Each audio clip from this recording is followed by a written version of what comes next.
Vamos abrir nossas Bíblias em Apocalipse, capítulo 6. Eu vou fazer essa leitura. Gostaria que os irmãos acompanhassem a minha leitura. Nós não vamos desenvolver os 17 versos hoje. Nós vamos seguir uma divisão, pelo menos hoje, que é proposta pelo Simon Kistemacher. Ele divide em 3 partes esse capítulo, e nós vamos falar hoje da primeira parte desse capítulo, se tivermos condições, que vai até o verso 8, mas eu vou ler todo o texto. Vi quando o Cordeiro abriu um dos selos, 7 selos, e ouvi um dos 4 seres viventes dizendo, como se fosse voz de trovão: vem. Vi então, e eis um cavalo branco, e o seu cavaleiro com um arco, e foi-lhe dado uma coroa, e ele saiu vencendo para vencer. Quando abriu o segundo selo, ouvi o segundo ser vivente dizendo: vem. E saiu outro cavalo, vermelho, e ao seu cavaleiro foi-lhe dado tirar a paz da terra, para que os homens se matassem uns aos outros. Também lhe foi dado uma grande espada.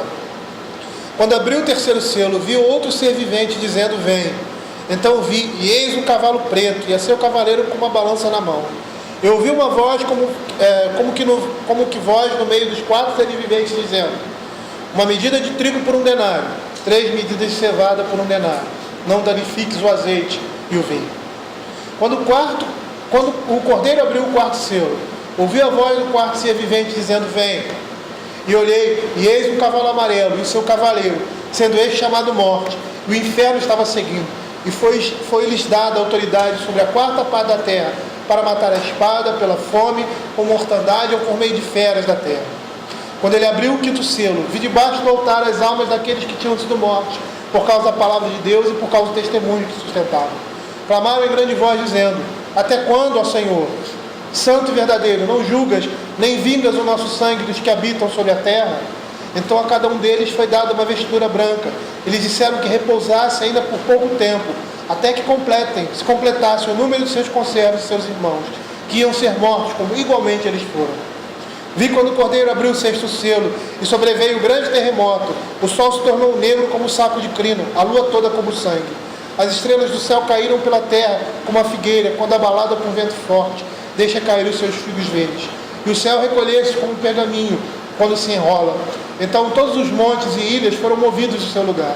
Os reis da terra, os grandes, os comandantes, os ricos, os poderosos, e todo escravo e todo livre se esconderam nas cavernas e nos penhascos dos montes.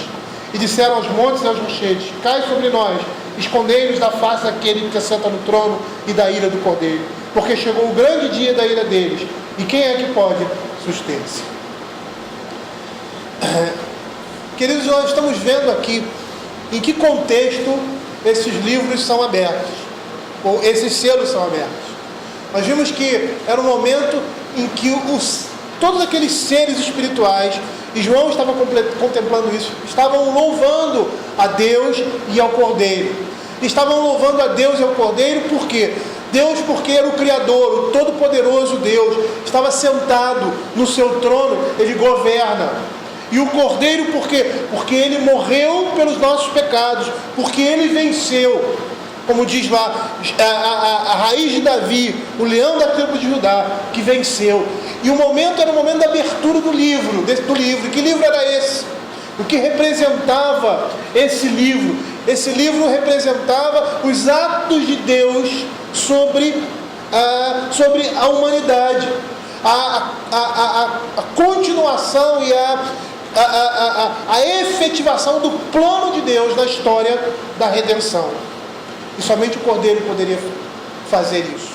Somente ele poderia colocar em ação os planos de Deus para a consumação de todas as coisas. Por quê? Porque ele foi aquele que morreu pelos nossos pecados. Foi ele que pagou o preço diante do Senhor, satisfazendo a santa ira e a justiça de Deus. E agora João está contemplando a abertura desses livros, e o que nós vamos, desses selos do livro. E o que nós vamos ver é que esse capítulo ele vai descrever a história do mundo e da igreja. E esse relato, como eu já disse, ele vai incorporar o período entre a ascensão de Cristo e a sua segunda vinda. Os selos que nós vamos ver aqui, que são descritos no capítulo 6, eles são símbolos de tribulações e perseguições que ocorrem após a ascensão de Cristo. E durante esse período, após a ascensão de Cristo, o Evangelho avança até os confins da terra. Guerras devastam as populações da terra. A fome causa sofrimento interminável. E a morte é uma constante amiga dos que habitam sobre a terra. É isso que está acontecendo desde a ascensão de Cristo, como um sinal para a sua segunda vinda. Como eu disse no início, nós temos seguido alguns comentários. Comentário de Simon Kistemaker, que é o comentário da cultura cristã. Nós temos seguido também aquele livro Mais que Vencedores, de William Hendricks, e outros comentários a respeito do livro de Apocalipse. E é interessante que Simon ele divide o capítulo em 3 partes.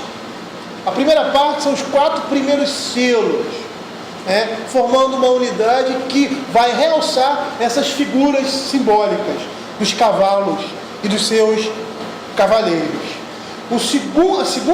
A segunda parte descreve a alma dos santos debaixo do altar, representando aqueles crentes que morrem por causa da sua fé em Cristo, que vai do verso 9 até o verso 11, se eu não me engano. E a última sessão, que é do 12 em diante, retrata o julgamento e o terror daqueles que rejeitam a Cristo. Nós hoje vamos ficar somente com a primeira parte, se der tempo, desses 4 cavalos, esses 4 primeiros selos. Mas uma coisa que nós precisamos entender é que o elemento tempo nessa unidade, dos cavalos, dos selos, eles podem ser interpretados simultaneamente. A ideia que nós temos muitas vezes é que vem um cavalo, aí para, vem um outro, mas nós vamos ver que essas coisas que estão acontecendo aqui, pela abertura dos selos, são coisas que acontecem concomitantemente. Ou seja, conquista, guerra, fome, morte, são eventos simultâneos, anteriores à vinda de Cristo. Por isso que ele chama de princípio das dores, porque é o início do fim, mas são eventos que acontecem em qualquer época ou era. Depois que Cristo sobe aos céus, essas coisas acontecem a partir daí, simultaneamente. E nós vamos perceber que na história da humanidade, repleta de violência, de uma forma ou de outra, a igreja vai ocupar uma posição central. A igreja ocupa na história da humanidade uma posição central.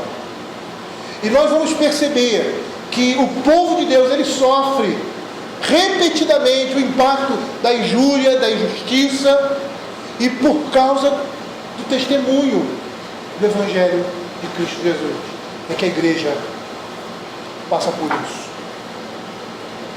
E nós estamos vendo aqui o Cordeiro abrindo os selos, um após outro, de modo que esses eventos que são descritos, eles podem se cumprir, eles se cumprem a partir de cada abertura do selo. E quando Jesus abre, o Cordeiro abre, ele está inaugurando o plano de Deus e revelando o que deve acontecer nos tempos antes e durante a vinda de Cristo. Queridos, é muito difícil, eu acho que os textos mais difíceis de se interpretar são narrativas ou descrições. Aqui nós temos uma descrição, temos uma narrativa também, é um texto misto. As cartas são mais fáceis de serem trabalhadas. Por quê? Porque são textos argumentativos. O argumento, o tema, ele está ali presente, claro. Na narrativa não, na narrativa você tem que buscar isso. A descrição, você precisa saber aplicar essa descrição ao que está sendo dito. Trazer um ensino com relação àquilo que está sendo apresentado. Muitas vezes aquilo não vem de forma muito clara e explícita, mas juntando esses textos com outros textos bíblicos nós podemos compreender. Nós vamos perceber aqui que há uma sequência, então não se torna tão difícil nós entendermos essas descrições, porque o próprio livro de Apocalipse vai mostrar como elas se aplicam. Mas há uma dificuldade maior num texto como esse, não só para a apresentação, como para o entendimento. E nesse primeiro momento, como eu falei anteriormente no capítulo 5 e 4, nós vamos apresentar essa descrição, para depois o próprio texto fazer uma aplicação a respeito dessas descrições, que é o que Apocalipse vai fazer. No verso 1 e 2 ele diz assim: vi quando o Cordeiro abriu um dos 7 selos, e ouvi um dos 4 seres viventes dizendo, como se fosse voz de trovão, vem. Vi então, e eis um cavalo branco, e o seu cavaleiro com um arco. Foi-lhe dada uma coroa, e ele saiu vencendo, e para vencer. É interessante porque o livro do Apocalipse ele tem várias figuras. Algumas são alegorias, outras são metáforas, umas são mais fáceis de se identificar, outras temos mais dificuldade, porque são coisas muito específicas para aquele tempo, e eram imagens que aquelas pessoas ali daquela época entendiam, pelo contexto em que elas viviam, e até mesmo pela leitura que elas tinham, tanto do Velho quanto do Novo Testamento, que estava sendo trazido ali, naquele momento. Então nós temos aqui algumas figuras. A figura de um cavalo, a sua cor, um cavaleiro que o acompanha e traz um arco, ele recebe uma coroa, e ele sai com um objetivo, vencendo e para vencer. É interessante porque na Escritura o cavalo é sempre mencionado em conexão com alguns elementos. Que elementos são esses? Força, terror, guerra e conquista. O cavalo está sempre relacionado a essas coisas. Nós abrimos aí, só para título de curiosidade, Isaías capítulo 30, verso 16. Nós vamos ver essa ligação. Ele diz assim: antes dizeis, não sobre cavalos fugiremos, portanto fugireis, e sobre cavalos ligeiros cavalgaremos. Sim, ligeiros serão os vossos perseguidores. No próprio livro de Isaías, no capítulo 31, verso 1, ele diz assim: ai dos que descem ao Egito em busca de socorro, e se estribam em cavalos, que confiam em carros, porque são muitos, e em cavaleiros, porque são muito fortes, mas não atentam para o Santo de Israel, nem buscam ao Senhor. Então, todas as vezes que nós vemos essa expressão cavalos, falando-se no Velho Testamento, no contexto bíblico, nós vemos esse contexto de quê? De guerra, de força, de terror, de algo como uma arma de guerra. E esse é o sentido que nós vemos também em Apocalipse, reiteradamente. Lá no capítulo 9, do verso 7, nós vamos ver essa ideia. O aspecto dos gafanhotos era semelhante a cavalos preparados para a peleja. Na sua cabeça havia como que coroas parecendo de ouro, e o seu rosto era como o rosto de homem. Percebam que essa imagem, essa figura do cavalo, está literalmente atrelada à guerra, ao conflito, ao combate. Lá em Apocalipse capítulo 14, verso 20, nós temos também, mais uma vez, essa expressão: e o lagar foi pisado fora de cidade, correu o sangue do lagar até os freios dos cavalos, numa extensão de 1.600 estádios. Então, todas as vezes que nós vemos na Escritura essa expressão a respeito do cavalo, aqui no Apocalipse, nós vamos ver que ele está se referindo à força, a terror, à guerra, à conquista. Então é isso que representam esses cavalos, quando esses selos são abertos. Nesses 4 primeiros selos nós vemos os cavalos e os seus cavaleiros. Mas nesse primeiro selo nós vemos um cavalo branco e o seu cavaleiro trazendo um arco. E muitos comentaristas, e eu me inclino para esse entendimento também, que esse cavaleiro branco simboliza o próprio Cristo. Porque aqui diz que ele saiu vencendo e para vencer. E nós vamos perceber que no livro de Apocalipse, Cristo é caracterizado, é chamado como o vencedor. Lá no capítulo 5, verso 5, diz assim a respeito do Cordeiro, do leão da tribo de Judá, da raiz de Davi, venceu. Ele venceu para abrir o livro e os 7 selos. No capítulo 3 de Apocalipse, no verso 21, nós vemos também, mais uma vez, uma menção ao Cristo vencedor. Ao vencedor darei sentar-se comigo no meu trono, assim como também eu venci e me sentei com meu Pai no meu trono. No capítulo 6, verso 16 de Apocalipse, nós vemos também, e disseram aos montes e aos rochedos, cai sobre nós, escondei-nos da face daquele que se assenta no trono e da ira do Cordeiro, porque chegou o grande dia da ira deles, e quem é que pode suster-se?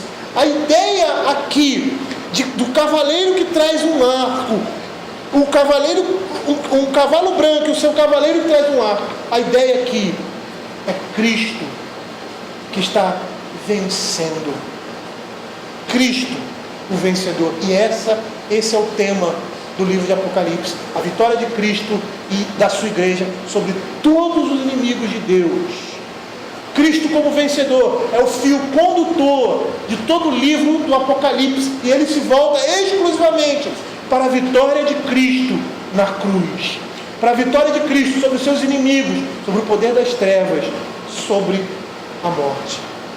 Lá em Apocalipse capítulo 19, verso 11, é o texto que mais nos chama a atenção e nos faz entender que esse cavalo branco e o seu cavaleiro, aquele que saiu vencendo e para vencer, se refere à própria pessoa de Cristo. Viu o céu aberto, eis o cavalo branco, e o seu cavaleiro se chama Fiel e Verdadeiro, e julga e peleja com justiça.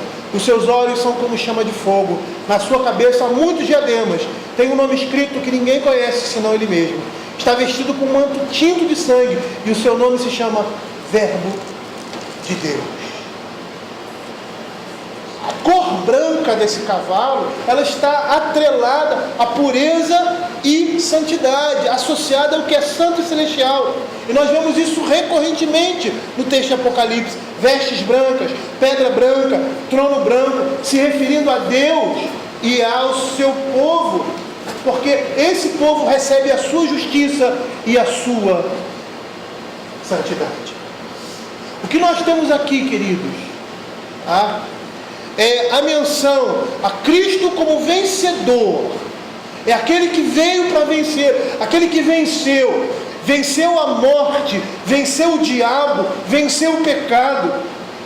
E o livro de Apocalipse ele vai falar dessa vitória de Cristo. É a história da igreja e a destruição dos poderes das trevas. Esse que monta um cavalo branco, que tem um arco na mão, é Cristo que saiu vencendo e para vencer. Um outro ponto de vista interessante com relação ao cavalo branco e ao seu cavaleiro se referirem a Cristo é que o cavalo branco está relacionado ao que vem depois. Esse texto poderíamos dizer que está em paralelo com Mateus capítulo 10, verso 34, que diz assim: não penseis que vim trazer paz à terra, não vim trazer paz, mas espada.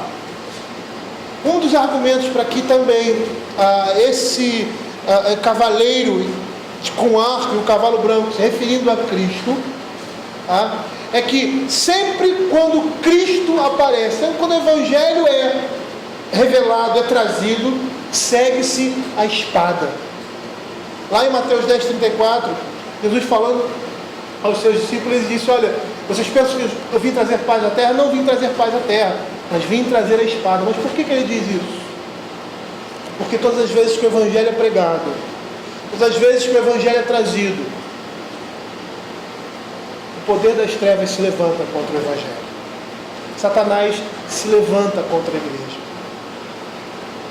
E todas as vezes que o Evangelho prorrompe, segue-se a isso a espada e a opressão, a perseguição ao povo de Deus.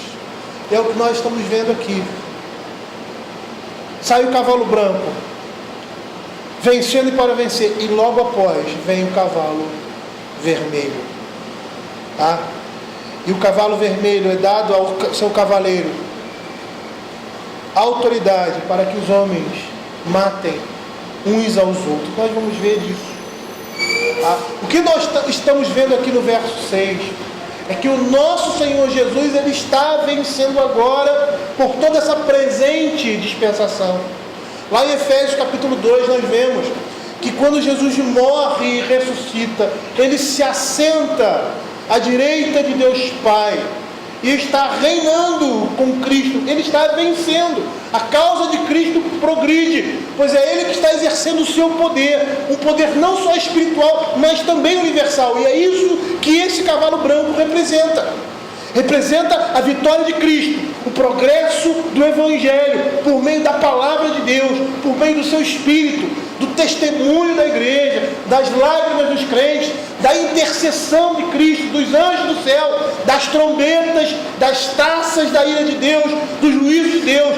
Nosso Senhor está cavalgando vitorioso, vencendo e para vencer. Lá em Mateus capítulo 24, o texto que nós lemos, Mateus capítulo 24, verso 14, nós vamos ter a seguinte descrição: e será pregado este evangelho do reino por todo o mundo, para testemunho a todas as nações, então virá o fim. Em meio a toda a perseguição e toda a catástrofe que acompanha a segunda vinda de Cristo, o Evangelho está sendo pregado, o Evangelho está avançando, Cristo está vencendo, e é isso que esse cavaleiro, que essa imagem representa. Concomitantemente a todos os outros acontecimentos, o Senhor está vencendo, pois está exercendo o governo sobre o mundo. Nós vamos perceber que os outros 3 cavalos seguintes e seus cavaleiros simbolizam a guerra que está sendo deflagrada, a fome causada e a morte efetiva. E nós vamos perceber que esse cavaleiro vermelho, que vem logo após ao cavalo branco, aquela imagem de que quando o Senhor Jesus vem, Ele não vem para trazer paz. Por que Ele fala isso? Porque a mensagem dele não é de paz? Não, porque a mensagem do Senhor é de paz do homem com Deus.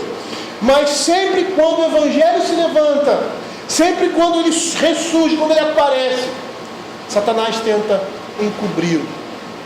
Há perseguição por parte do mundo com relação à igreja. É a luz desabrochando no meio das trevas.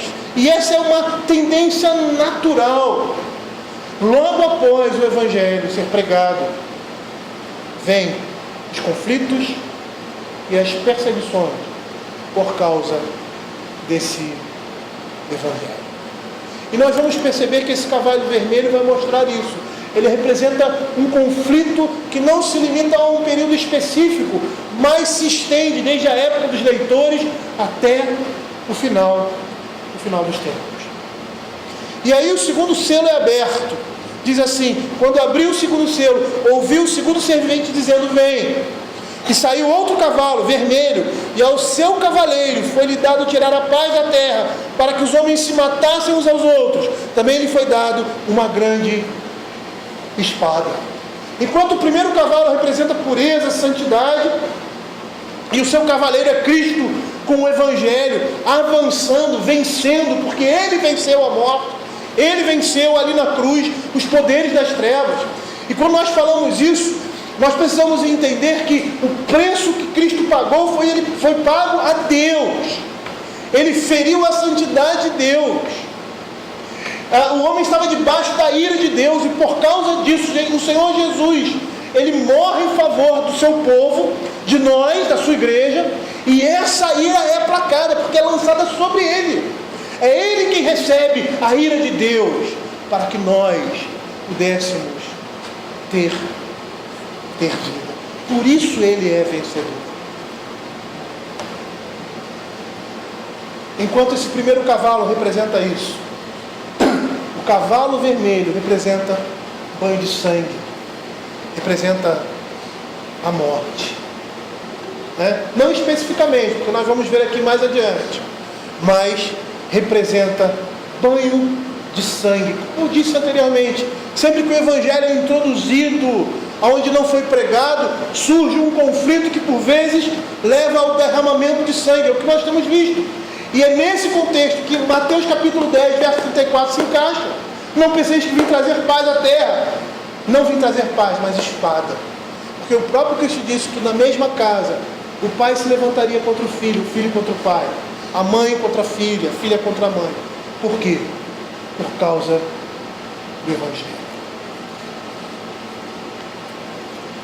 E nós vamos perceber que essas coisas na mão do Senhor servem para refinar e fortalecer a sua igreja, bem como também propagar o Evangelho. Quando a gente olha isso, a gente percebe como nós somos seres tão complicados, complexos e distantes da glória de Deus por nós mesmos, que há necessidade do Senhor agir dessa forma para conosco, por causa do pecado, por causa do pecado que existe em nós, por causa do pecado no mundo. O que nós estamos vendo aqui é o Senhor redimindo não somente o seu povo, como toda a criação, por meio do seu juízo. E é tão interessante porque perseguição, tribulação para a igreja fortalece a igreja, é testemunho para nós quanto para o mundo da graça de Deus e do amor de Deus na nossa vida, e também serve para espalhar o Evangelho de Deus. Abram aí Atos capítulo 8, no primeiro versículo. A primeira perseguição à igreja. O que redundou a primeira perseguição à igreja? Percebam aqui. Naquele dia levantou-se grande perseguição contra a igreja de Jerusalém, e todos, exceto os apóstolos, foram dispersos pelas regiões da Judéia e Samaria. Alguns homens piedosos sepultaram Estevão e fizeram um grande pranto sobre ele. Saulo, porém, assolava a igreja, entrando pelas casas e arrastando homens e mulheres, encerrava-os no cárcere.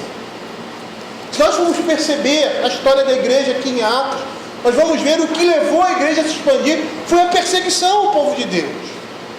O povo de Deus começou a ser perseguido, e a tendência foi se espalhar. E ao se espalhar, eles começaram a pregar o Evangelho em lugares distantes. A perseguição na vida da igreja ali foi uma bênção para o mundo.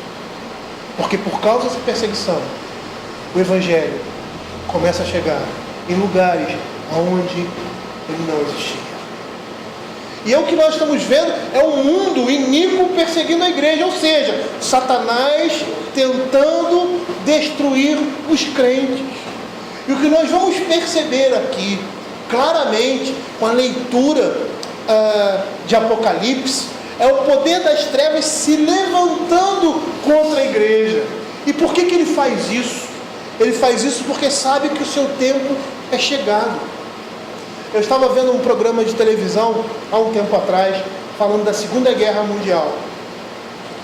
E no finalzinho da Segunda Guerra, quando Hitler já havia praticamente sido destruído, vamos dizer assim, a guerra estava perdida, e os alemães estavam saindo dos lugares ocupados. A ordem era devastar e destruir.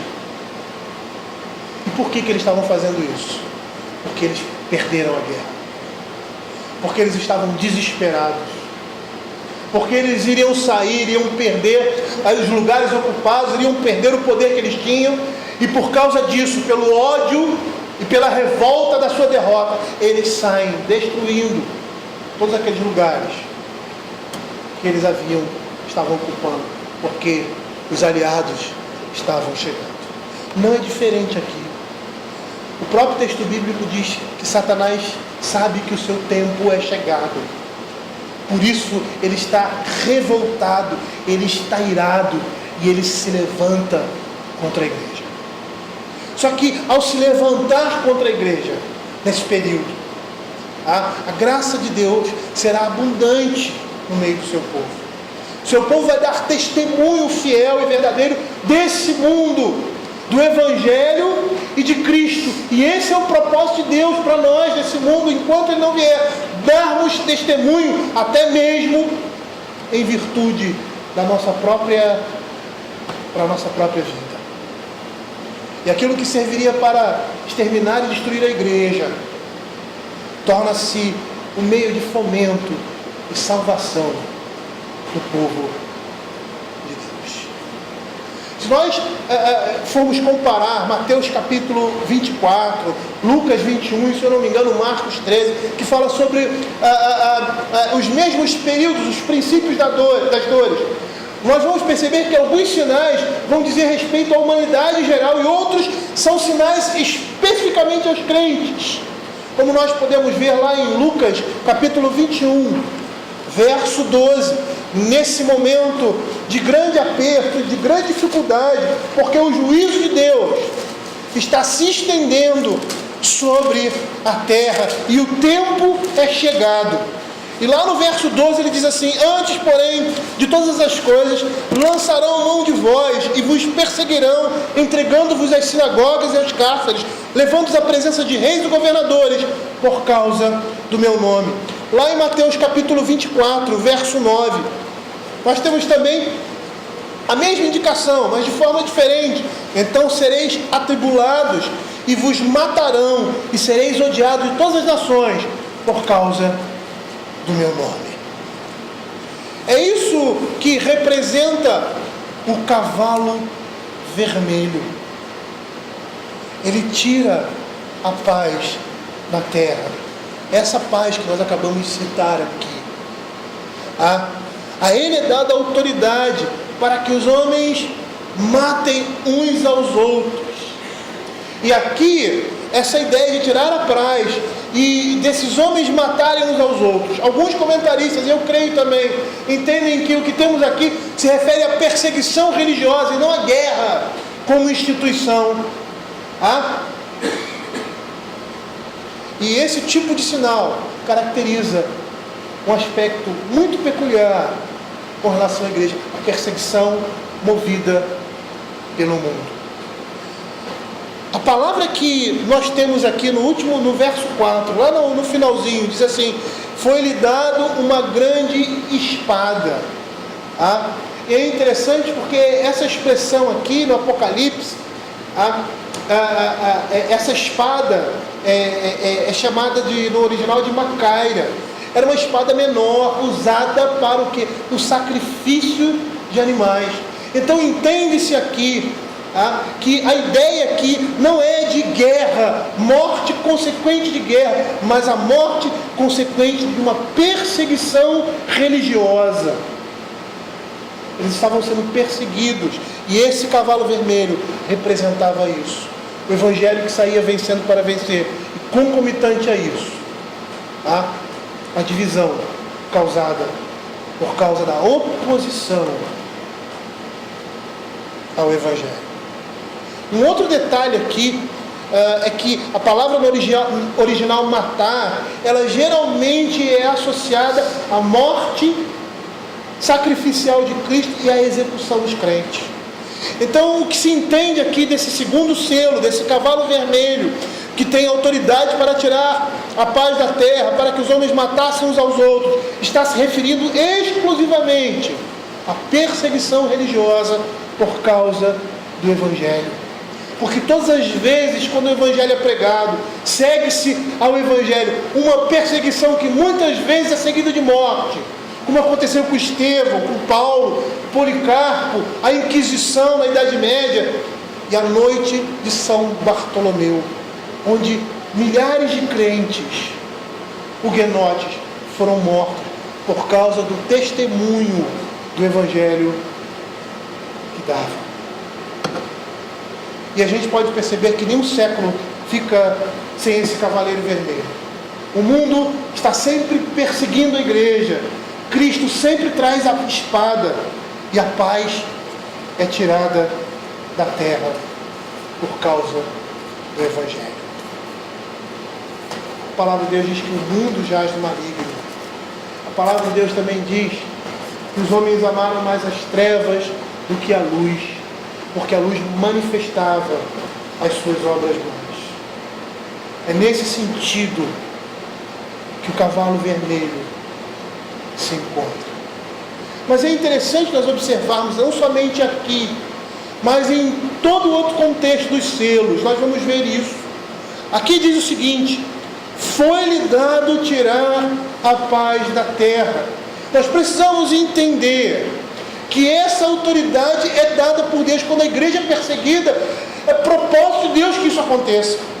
E o Senhor tem um propósito santo para que o seu Evangelho seja testemunhado, para que nós possamos apresentar a esse mundo um testemunho vivo e verdadeiro, como os apóstolos e discípulos apresentaram no início ali da igreja, no Novo Testamento. Eles ficavam alegres de sofrer porque estavam testemunhando o Evangelho, estavam pregando o Evangelho, e não tinham medo de serem presos ou de morrer por causa disso, mas se sentiam prazerosos e se sentiam honrados porque estavam com as suas vidas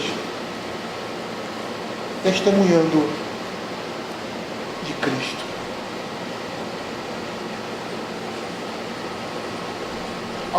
Alguns comentaristas, eles acham que esse cavaleiro vermelho, esse cavalo vermelho não somente se refere à perseguição religiosa, mas também a um conflito geral. E eles dizem isso entendendo que o texto não é claro nesse ponto.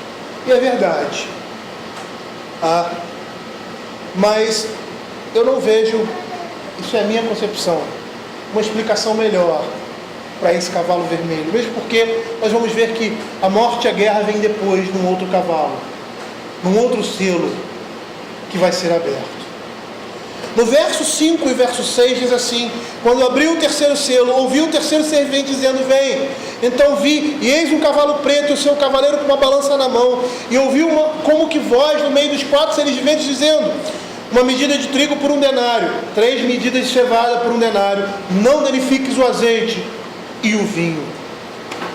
E o que nós temos aqui? Nós temos aqui, queridos, uma menção que reflete, um símbolo que reflete as condições de escassez de alimentos sobre a terra.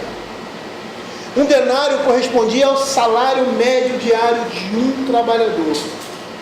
Esses alimentos que são apresentados aqui, trigo, cevada, azeite, vinho, o trigo era o alimento principal no mundo antigo.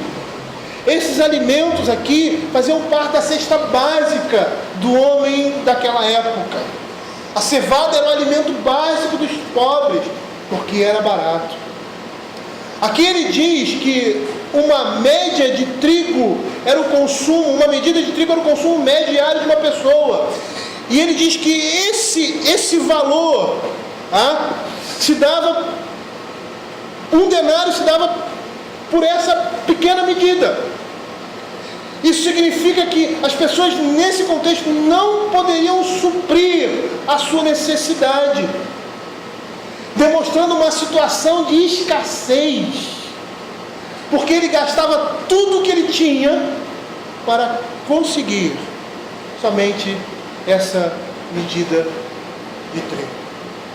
Só para nós entendermos um pouco essa relação, em condições normais, 1 denário, que era o valor diário de um assalariado, não como é hoje o salário mínimo, mas era um salário digno, comprava 15 vezes mais, de 15 a 20 vezes mais do que nós estamos vendo aqui. Isso mostrava que um homem não conseguiria suprir a sua própria necessidade.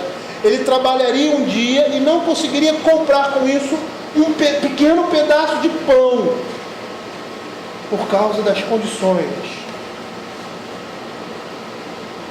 inflacionárias daquela situação. Mas ele também diz assim: não danifiques o azeite e o vinho. E nós vamos perceber aqui que há um limite ao grau de escassez. O azeite e o vinho, eles eram considerados, como eu disse anteriormente, gêneros de primeira necessidade. Então, com essa expressão, o cavalo preto está representando uma situação de necessidade, mas não de fome catastrófica. Seria um período anterior à grande tribulação, mais precisamente aqui o princípio das dores, e esse cavalo preto e o seu cavaleiro poderiam ser vistos com a missão de espalhar uma espantosa opressão, injustiça e dificuldade econômica através dos séculos de existência da igreja. E nós podemos ver que esse também é um instrumento na mão de Deus para o progresso do seu reino. Porque o indivíduo duramente oprimido sente que a sua dependência está exclusivamente no Senhor. Nós percebemos aqui nessa ordem que ela está indicando um processo, não está indicando um processo de danificação, mas está freando para que aquilo no futuro não aconteça. Ele diz assim: uma medida de trigo por 1 denário, 3 medidas de cevada por 1 denário, não danifiques o azeite e o vinho. É Deus impondo limite a uma situação inflacionária, uma situação de escassez, cumprindo dessa forma seus propósitos e também trazendo o seu juízo para que por meio deles o homem possa se humilhar e se arrepender de seus pecados. Todas essas coisas que estão acontecendo aqui, queridos, estão chamando a atenção dos ímpios para o Deus Todo-Poderoso. Estão chamando a atenção daqueles que não conhecem a Deus, estão distantes de Deus, para que se arrependam. E é esse o objetivo dessas coisas, desses flagelos, desses selos. Trazer juízo sobre essas pessoas para que muitos se arrependam. Ou também para que eles não tenham com que se desculpar na presença do Senhor. É o que nós vemos lá em Apocalipse capítulo 9, verso 20, quando diz assim: os outros homens, aqueles que não foram mortos por esses flagelos, não se arrependeram das suas obras, das obras das suas mãos, deixando de adorar os demônios e os ídolos, de ouro, de prata, de cobre, de pedra e de pau, que nem podem ver, nem ouvir, nem andar. Todas essas calamidades, todas essas coisas que vão acometer o mundo, servem como juízo de Deus, para que o homem olhe para Deus e se arrependa dos seus pecados. E aí o último cavalo e o quarto selo diz assim: quando o cordeiro abriu o quarto selo, ouvi a voz do quarto ser vivente dizendo: vem. E olhei, e eis um cavalo amarelo, e o seu cavaleiro sendo este chamado Morte, e o inferno estava seguindo, e foi-lhe dada autoridade sobre a quarta parte da terra para matar a espada, pela fome, com mortandade, e por meio das feras da terra. A cor desse cavalo aponta para a morte. É uma cor pálida, a ideia de ser uma cor pálida, doentia, símbolo de morte ou doença. E esse é o único cavaleiro que tem um nome. Quando ele diz assim: o seu cavaleiro, sendo este chamado Morte. Morte é o nome desse cavaleiro. E esse cavaleiro significa a morte em sua forma mais universal, ou seja, por meio de guerras, pela fome, por doenças e por feras. E nós percebemos que esse cavalo está sendo acompanhado pelo inferno, está seguido pelo inferno. Ou seja, a palavra aqui é Hades, no original, lugar onde estão os mortos. E geralmente, quando essa palavra é usada no contexto do Novo Testamento, ela está se referindo ao inferno, ao lugar onde os ímpios são guardados até a sua completa destruição. A ideia aí é que a morte vai ceifar e o inferno vai ajuntar esses mortos. E nós vamos perceber que esse símbolo, morte e inferno, simboliza o término da vida e uma existência completamente separada de Deus. E aí, nesse pormenor aqui, nós temos duas interpretações distintas quanto a esse cavaleiro. Que esse cavaleiro está se referindo aos incrédulos e descrentes. Hades seria um lugar, como eu disse, onde os ímpios estão. E a segunda interpretação, que esse cavaleiro se refere juntamente com outros às tribulações que os crentes devem sofrer junto com o mundo, por estarem no mundo. Eu, em particular, fico com a primeira interpretação, porque essa palavra morte e inferno no caso, geralmente quando aparece no texto bíblico, no original, ela está se referindo ao lugar dos ímpios. E nós vamos perceber que essa passagem está em paralelo com Ezequiel capítulo 14, verso 21, que diz assim: porque assim diz o Senhor Deus, quanto mais se eu enviar os meus 4 maus juízos, a espada, a fome, as bestas feras e a peste contra Jerusalém, para eliminar dela homens e animais. O que nós estamos vendo aqui é o juízo de Deus sendo derramado sobre o mundo. E é interessante observarmos que quando ele diz aqui matar a espada, essa palavra no original é ronfaia, completamente diferente de Macaio. E é a espada usada em combate, em conflito, em guerras. Foi a espada que Davi usa para decepar a cabeça de Golias. Então ele está se referindo aí à guerra, a conflito. E geralmente depois dessas coisas surge a fome, doenças e todas as espécies de desgraça. Porque após a guerra sempre ocorre um período de fome como consequência desse conflito. E as doenças acompanham esse estado de precariedade, consequência das guerras que são imprimidas. Nós vemos aqui, queridos, o juízo de Deus por causa do pecado e da incredulidade dos homens. É Deus julgando o mundo. E todas as vezes que o Senhor está julgando a sua igreja lá no Velho Testamento, Ele usa os mesmos elementos. E é isso que nós estamos vendo aqui, nesse símbolo desses cavalos. O juízo de Deus sendo trazido, a terra sendo redimida, os santos derramando o seu sangue em prol do Evangelho, para a vinda do nosso Senhor e Salvador, Jesus Cristo. Abram Levíticos, capítulo 26. Percebam que a linguagem usada do juízo de Deus representa a mesma. E se nós vamos perceber, Levíticos capítulo 26, nós vamos ver que esses são os castigos decorrentes da desobediência.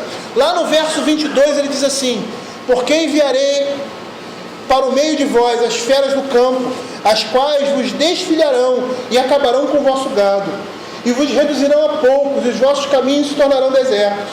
Se ainda com isto não vos corrigirdes para volverdes a mim, porém andardes contrariamente comigo.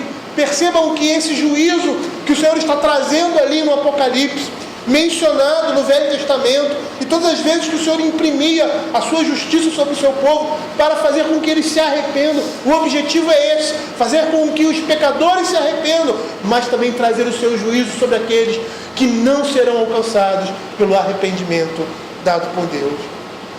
Eu também serei contrário a vós outros, e eu mesmo vos ferirei 7 vezes mais por causa dos vossos pecados. Trarei sobre vós a espada vingadora da minha aliança. E então, quando vos ajuntardes nas vossas cidades, enviarei a peste por meio de vós, e sereis entregues na mão do inimigo. Quando eu vos tirar o sustento do pão, 10 mulheres cozerão o vosso pão num só forno, e vô-lo entregarão por peso. Comereis, porém não vos fartareis. Se ainda com isto não ouvides e andardes contrariamente comigo, eu também com furor serei contrário a vós outros, e vos castigarei 7 vezes mais por causa dos vossos pecados. Comerei a carne de vossos filhos e das vossas filhas, destruirei os vossos altos e desafiarei as vossas imagens do sol, lançarei o vosso cadáver sobre o cadáver dos vossos deuses, a minha alma se aborrecerá de vós, reduzirei as vossas cidades a deserto e assolarei os vossos santuários e não aspirarei o vosso aroma agradável, assolarei a terra e se espantarão disso os vossos inimigos que nela morarem. Espalhar-vos-ei por entre as nações e desembainharei a espada atrás de vós. A vossa terra será assolada e as vossas cidades serão desertas. Para quem Deus está falando isso lá no Velho Testamento? Para a sua igreja, para o seu povo, que se desviava dos seus caminhos, que não estava andando nos caminhos do Senhor. E o que nós estamos vendo aqui, querido, em Apocalipse, é o juízo de Deus que está caindo sobre o mundo.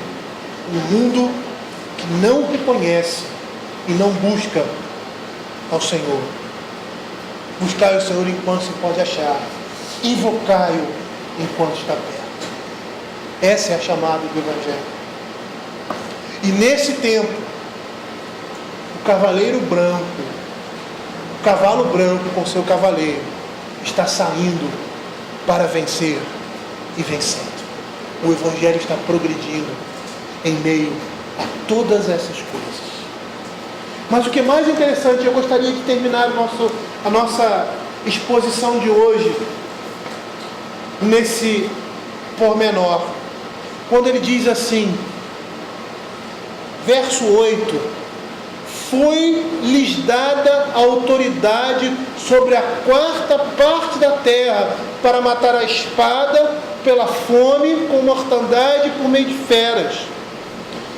Verso 4: foi-lhe dado tirar a paz da terra, para que os homens se matassem uns aos outros. Também lhe foi dada uma grande espada. Percebam, queridos, que é Deus o agente dessas coisas. É Deus que está dando autoridade, que está limitando a ação dessas destruições, dessas calamidades que estão acometendo e que vão acometer o mundo. É Deus quem está outorgando a sua autoridade, como em todos os outros selos.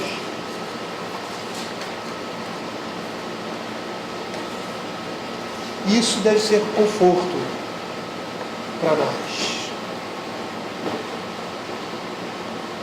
Nos próximos versos, nós vamos ver, quando o quinto selo é aberto, as almas daqueles que foram mortos, por causa do testemunho da palavra de Deus, estão clamando diante do Senhor, dizendo: Senhor, até quando não vingas o teu sangue? O sangue dos nossos irmãos que estão habitando sobre a terra. Até quando a tua justiça ainda não vai ser trazida de forma cabal? E a eles foi dito que esperassem. E olha o que o verso 11 diz: então a cada um deles foi dada uma vestidura branca. E disseram que repousassem ainda por pouco tempo, até que se completasse o número dos seus conservos e seus irmãos, que também seriam mortos, como igualmente eles foram, por causa do Evangelho. É o Senhor quem está nos chamando a sua igreja para sofrer por ela, por Ele, para sofrer pela vida eterna, para nesse mundo testemunhar o Evangelho vivo e verdadeiro. É o Senhor quem está nos chamando a dar a nossa vida em prol do seu reino. E percebam, queridos, que todas essas coisas estão debaixo do controle de Deus. E isso deve confortar o nosso coração. Isso deve confortar a nossa vida. Porque se formos passar por uma situação como essa e entendemos que essa é a vontade de Deus e que o Senhor tem nos chamado como chamou os seus discípulos e os seus apóstolos no início ali da igreja primitiva, quando a igreja estava começando a dar testemunho vivo e verdadeiro do Evangelho. E é como eles dizerem assim: É honroso para nós. Nós não merecemos morrer nem sofrer por causa do Evangelho. E se vocês quiserem calar a nossa boca, nós não vamos parar de falar. Porque nós fomos chamados pelo Deus verdadeiro, Deus vivo, para viver esse Evangelho, para anunciar esse Evangelho, em virtude até da própria vida. E aqueles homens se sentiam alegres e felizes, porque foram comissionados para pregar esse Evangelho, num contexto de total perseguição, consequente morte. E esse deve ser o nosso conforto, queridos. Sabendo que o Senhor tem nos chamado nesse mundo a cumprir os seus propósitos. Tivermos que morrer por Evangelho, que o Senhor esteja nos dando forças para podermos testemunhar dessa forma. Darmos a nossa vida, se assim for, por causa do Evangelho. Não abrirmos mão das nossas concepções. Não abrimos mão da nossa vida com Deus, da nossa intimidade, da nossa santidade. Não nos deixarmos levar por esse mundo, porque esse mundo está sendo conduzido para a destruição. E todos aqueles que seguem esse rumo vão ter o mesmo final de Satanás e seus anjos. Nós devemos ficar tranquilos, sabendo que Deus está no controle, até mesmo quando a quarta parte da terra perece. O que nós estamos vendo aqui, queridos, são esses elementos anunciando o juízo de Deus que está por vir, o final de todas as coisas, a redenção completa do povo de Deus e a condenação final, não só dos incrédulos, mas também de Satanás e todos os seus anjos. É por isso que lá em Apocalipse capítulo 15, eu gostaria de terminar com esse texto. Nós vemos esse cântico de louvor a Deus e ao Cordeiro. Vi no céu outro sinal grande e admirável, 7 anjos tendo os 7 últimos flagelos, pois com estes se consumou a cólera de Deus. Vi como que um mar de vidro mesclado de fogo, e os vencedores da besta e da sua imagem e do número do seu nome, que se achavam em pé no mar de vidro, tendo harpas de Deus, entoavam o cântico de Moisés, servo de Deus, e o cântico do Cordeiro, dizendo: grandes e admiráveis são as tuas obras, Senhor Deus Todo-Poderoso, justos e verdadeiros são os teus caminhos, ó Rei das nações. Quem não temerá e não glorificará o teu nome, ó Senhor? Pois só tu és santo. Por isso todas as nações virão a ti, virão e adorarão diante de ti, porque os teus atos de justiça se fizeram manifestos. O que nós estamos vendo aqui, nesses 4 selos, em particular nesses 3 últimos, são os atos de justiça de Deus se manifestando na sua criação, para a consumação de todas as coisas.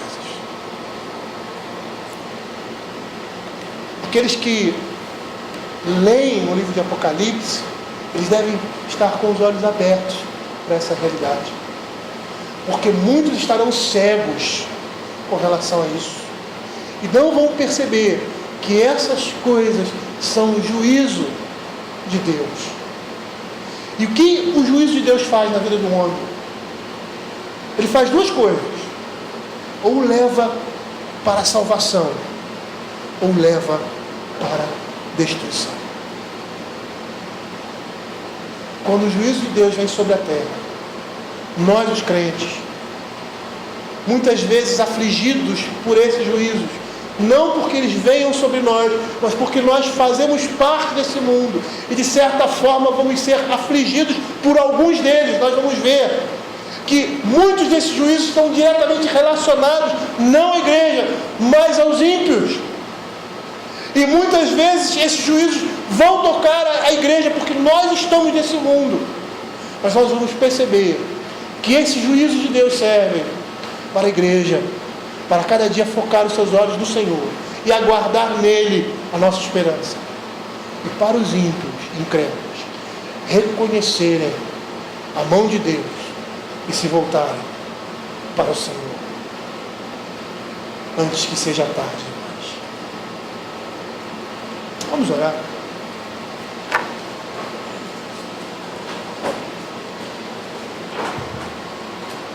Senhor, queremos, Pai, te agradecer pela tua palavra, Senhor. Te pedir que o Senhor esteja guardando todas essas coisas do nosso coração, todas essas imagens, Senhor, todos esses símbolos, Pai.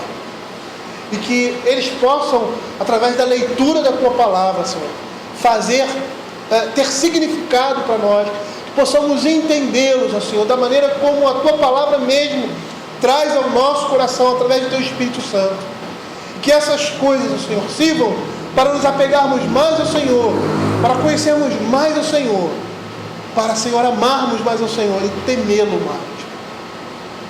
Nos traz temor, Pai, sobre essas coisas e nos faz, ó Senhor Deus, se passarmos por esse tempo, se nós que estamos aqui, Senhor Deus, formos alvo da grande tribulação, que o Senhor possa nos firmar nesse momento, Senhor Deus, e nos disciplinar conforme a tua vontade, para que possamos, ó Pai, dar o teu reino. Ao vencedor, dá-lhe que se assente comigo no trono, assim como eu venci e me assentei no trono. Que essa, Senhor Deus, possa ser também nossa vitória, em nome de